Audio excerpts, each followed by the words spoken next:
Hola, hoy vamos a hablar de que tu hijo quizás no tiene TDAH, quizás es solo un sistema educativo desregulado. Hola Melvis, bienvenida al podcast de Psycare Center. Cuéntanos un poquito de ti. Hola, saludos a todos. Gracias, Jocelyn, por la oportunidad de estar aquí en este podcast. Me parece que es muy importante e interesante poder hablar a la población sobre el sistema educativo actual en Panamá. Mi nombre es Melvis Cubilla, soy psicóloga y psicopedagoga y mamá de un niño neurodivergente también. Eso es importante porque vas a hablar desde la experiencia. Así es, tal cual, como mamá y como profesional de la salud mental. Sí, hay que desmontar un poquito las creencias estigmatizantes del montón de etiquetas que hay y que, ojo, no queremos tampoco minimizarlas con esto. Obviamente sabemos más que nadie nosotros desde el centro que existen muchos niños, adultos que padecen estos trastornos y afecta su vida diaria. Sin embargo, pues no siempre tiene que ser una etiqueta específica, ¿no? Cuéntanos qué otros factores pueden afectar allí. Sí, es importante siempre mencionar que un diagnóstico no es un pronóstico para la persona. El hecho de que un ser humano sea diagnosticado con una condición neurodivergente no significa que va a tener un pronóstico malo o que ya está etiquetado de por vida de que no va a funcionar en la escuela, de que no va a ser un profesional. Entonces, partiendo de ese hecho, Jocelyn, es muy importante estar claros de que a pesar del individuo tener un diagnóstico, necesita un apoyo educativo y familiar. Y es por eso también que este tema es muy importante conversarlo con todos. Sí, también es importante porque, a ver, un paciente que tiene un trastorno cambia la vida no solo de esa persona, sino de todo su ciclo familiar primario. Incluso hemos hablado también de cómo afecta, por ejemplo, a las madres que tienen más de un hijo y que le afecta la calidad de vida a sus otros hermanos porque, por ejemplo, tienen que acompañarlo más a terapia o se sienten con un poco más de desplazados porque creen que el niño que tiene la afectación pues tiene un poco más de protagonismo, siempre pasa. ¿Qué consejos darías tú como madre de dos también? Sí, definitivamente es mantener un equilibrio. Creo que el secreto está en el equilibrio entre todos los aspectos, porque a veces cuando tenemos un hijo neurodivergente, entre las terapias, Jocelyn, los medicamentos, las actividades que son propias, que hay que llevarlo a diversas actividades extracurriculares, a veces nos olvidamos de nosotras, de nuestro rol de mujeres, de mamás, de amigas. Entonces, el secreto está en mantener un equilibrio entre esos roles y entre los otros hijos que existan para que no se perciba como una preferencia, ¿sabes? Sí. Donde los otros hijos no puedan sentir de que tengo preferencia, sino explicarle al entorno de que mi pequeño neurodivergente va a requerir en esta etapa de su vida un apoyo adicional y más enfocado. No porque sea preferido, sino porque una condición ha hecho de que todo el enfoque familiar lo apoye en esta etapa de su vida, porque tampoco va a ser de por vida. Quizás no sea de por vida, pero a veces podemos ver cómo la etiqueta también es como un descanso de responsabilidad. Es como que, bueno, es que él tiene este trastorno o esta forma de ser o este espectro autista, entonces ya no puedo exigirle algo más. Esto es un tema bien delicado porque obviamente en psicología toda la palabra es depende de nuevo, pero a veces los padres pueden venir, que seguro te ha pasado, como que con mucho ímpetu en querer diagnosticar a su hijo simplemente para tener una justificación para la escuela, por ejemplo, o para no atacar esa conducta desadaptativa que al final, sin importar la etiqueta que tengas, la idea es mejorar la calidad de vida, ¿no? Claro, el enfoque y el objeto final debiese ser mejorar la calidad de vida del individuo. Sin embargo, me gustaría hacer énfasis en que hay dos polos. Están los papás que buscan un diagnóstico para poder descansar sobre ese diagnóstico ante tantas confrontaciones que hay en todos los entornos, Jocelyn, porque la escuela te exige un diagnóstico porque tu hijo TDAH, hiperactividad. Necesito saber si es hiperactivo o si está siendo malcriado en casa, te dice la escuela. El entorno familiar, que tú sabes, es muy común, te dicen, estás malcriando a ese niño.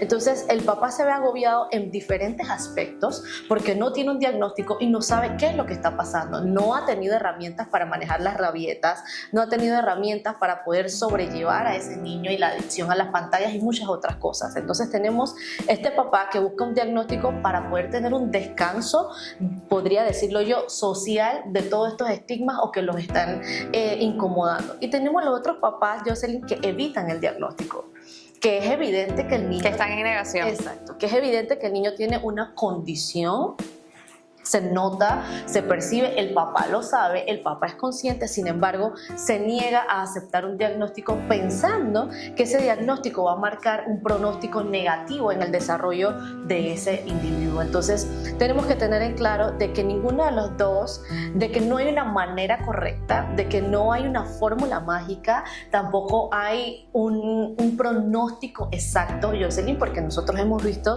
cómo avanzan, de hecho, en pacientes del centro, de un TA2 a un TA1, y cómo tenemos pacientes que fueron diagnosticados por unas condiciones ambientales de ese momento, luego se les hace evaluaciones y pudiésemos decir que el diagnóstico está en remisión o que simplemente el niño lo superó. Entonces, no hay un pronóstico como tal luego de un diagnóstico. Lo que sí tenemos que tener en claro es que todo el entorno familiar requiere apoyo emocional y psicológico para poder sobrellevar afrontar esta situación.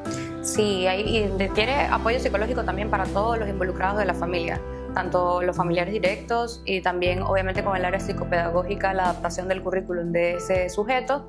Pero lo que sí es real, y tú me dejarás mentir o no, es que también puede coexistir que tengamos un niño mal dicho, mal criado y también tenga una etiqueta diagnóstica. Sí. ¿Okay? ¿Cuáles serían esas señales que podríamos ver o que decirle a los padres para esa guía? Porque a veces la idea es que ellos tengan un poquito de guía y de descanso, ¿no? Sí. Primero, descansar sobre la línea, Jocelyn, de que ningún diagnóstico, de ninguna enfermedad, condición neurológica, enfermedad física, ningún diagnóstico es algo provocado.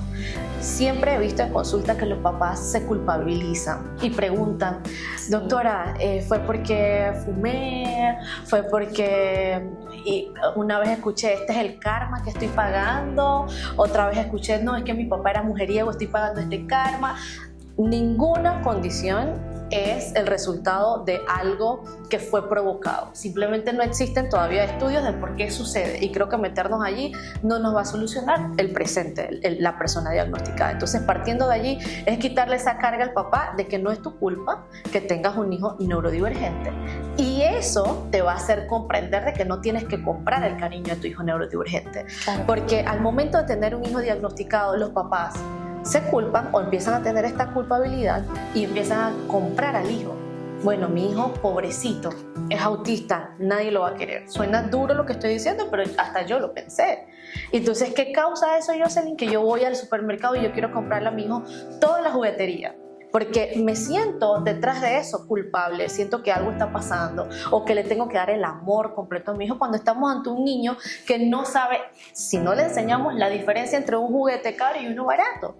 Entonces, es la responsabilidad de los papás comprender de que el diagnóstico no me hace ser un papá que lo quiera dar todo, sino enseñarle con cautela como una persona neurotípica, sin diagnóstico, de que no es necesario tener tantos juguetes, de que claro, que los valores se van a mantener. O sea, la forma en la que ellos aprenden es diferente, pero no significa que deban aprender cosas diferentes. Totalmente. ¿Vale? Y no significa tampoco, yo sé, ni de que yo como papá tengo que verme obligado a darle un estilo de vida superficial simplemente por tener un diagnóstico. Y no sostenible, porque muchos obviamente lo intentan hacer algo, pero que después le repercute en las economías de la familia. Totalmente, porque no es sostenible.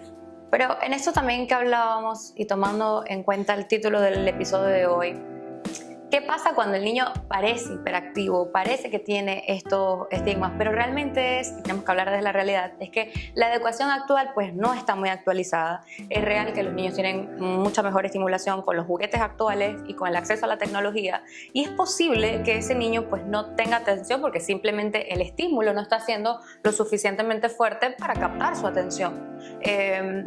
Si el colegio en el que está o si la metodología de enseñanza no va con lo que ese niño conozca, él no lo identifica como interesante, por así decirlo, eso no significa que tenga esta etiqueta.